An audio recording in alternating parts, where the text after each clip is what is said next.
కాకినాడ జిల్లా సామర్లకోట మండలం వీకేరాయపురం శివారు సత్యవరంపేటలో తీవ్ర త్రాగునీటి కొరత ఏర్పడిందని జైభీం యువజన సేవా సంఘం సభ్యులు సిహెచ్ అప్పలకొండ పేర్కొన్నారు.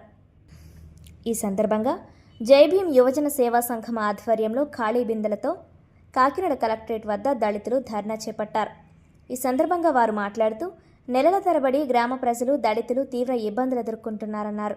అధికారులకు ఫిర్యాదు చేసినప్పటికీ ఫలితం లేదని వాపోయారు. గతంలో సత్యవరంపేటకు నిధులు కేటాయించడం జరిగిందని, ఆ నిధులతో ఏ అభివృద్ధి పనులు చేశారో తెలియడం లేదన్నారు.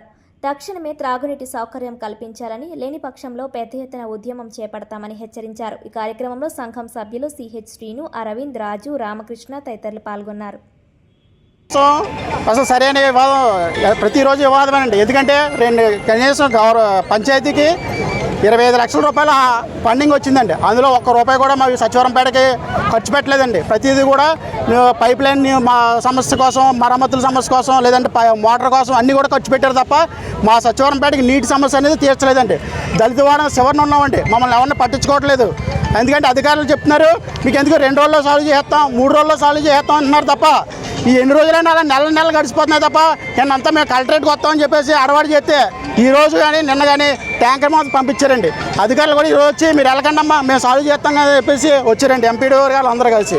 అయినప్పటికీ అది తాత్కాలికంగా చేస్తున్నారు తప్ప నీటి సమస్య అనేది పరిష్కారం స్టాండర్డ్గా అవ్వట్లేదండి. 25 లక్షల రూపాయలు గ్రాంట్ ఏమైపోయిందో అర్థం కావట్లేదు.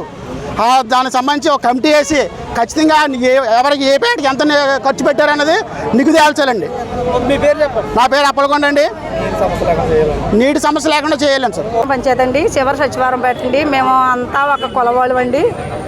మేమంతా మాలండి. మేమంతా నీళ్ళు లేవండి. 3 నెలలు బట్టి బాధపడుతున్నాం అండి. సంటి పిల్లలు వాళ్ళు నీళ్ళు ఇస్తున్నారు సార్. ఇనుము కలిపేసేసి నీళ్ళు ఇస్తున్నారు సార్. శుద్ధ నీరు కాదు, ఇనుము కలిపి నీళ్ళు ఇస్తున్నారు సార్. అయితే తాగుతుంటే పిల్లలు గిరేషన్లు అయిపోతున్నాం. మన పెద్ద అతను చచ్చిపోయాడు. తర్వాత అండి 3 నెలలు బట్టి నీళ్ళు ఉండలేదు సార్. వాళ్ళు కారు అంటున్నారు, కారు అమ్ముతున్నారండి. పంపుతుంటే ఆడవాళ్ళు కొప్పులు కూడా కొట్టేసుకుని ఇంకో పడిపోయాం సార్. కాళ్ళు కూడా ఇరిగిపోతున్నాయి.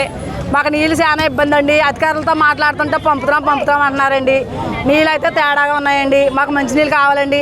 అప్పుడు అధికారులకి మాకు బోరు కొట్టారు సార్. ఆ బోరు నీళ్ళు ఇచ్చినా మేము బాధపడపోతామండి. ప్రత్యేకంగా ఇప్పుడు బోరు నీళ్ళు వేరేగా ఇస్తున్నారండి.